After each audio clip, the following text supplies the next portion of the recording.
বহুত লোকের ভিডিও দেখে আমার ভিডিও করার ইচ্ছা হলো। মাননীয় মুখ্যমন্ত্রীর কাছে আমার একটা অনুরোধ, কখনো যেন বিধবা ভাতা 3,000 বা 5,000 করবেন না।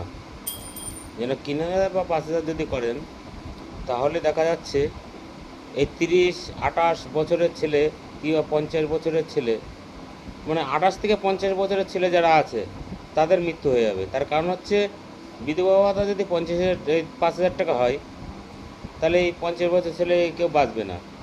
তাদের বউরা তাদের স্বামীদের মেরে ফেলে দেবে।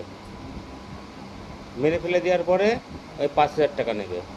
কেন, অন্নপূর্ণা ভাণ্ডারের যে পরিস্থিতি আমরা এখন দেখছি বর্তমান বাজারে, ঠিক আছে, লাখ লাখ টাকা কোটি কোটি টাকার মালিক তারাও এখন অন্নপূর্ণা ভাণ্ডারে নেওয়ার জন্য স্বামীকে ত্যাগ করে দিচ্ছে, স্বামীর পরিচয়ই দিচ্ছে না।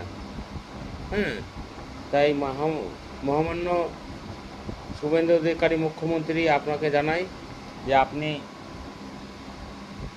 এই কাজটা যেন কখনো করবেন না, যে বিধবা ভাতা 3,000 5,000 করে দেবেন।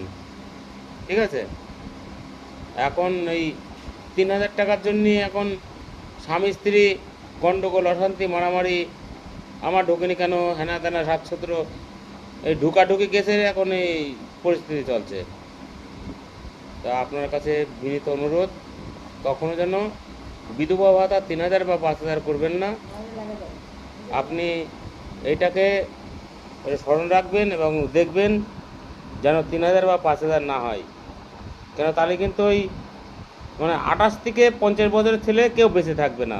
কেন, তারা স্বামী চায় না, টাকা চাই। পরিস্থিতি হিসেবে আপনাকে এই কলটা করলাম, আপনি এটা বিবেচনা করবেন।